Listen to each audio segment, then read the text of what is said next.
এই তো ওখানে এক দাদিকে দেখা যাচ্ছে, আমি দাদির কাছে যাই। আজ থেকে আমি দাদির কাছেই থাকবো।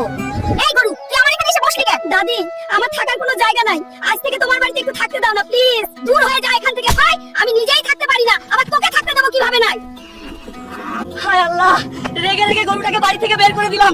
গরুটা কোথায় চলে গেল? এখন আমি গরুটাকে কোথায় খুঁজবো? আমি তো বিশাল বড় এক জঙ্গলের ভিতরে এসে পড়লাম, আমার খুব ক্ষুধা লেগেছে, আমি এখন খাবার কোথায় পাবো?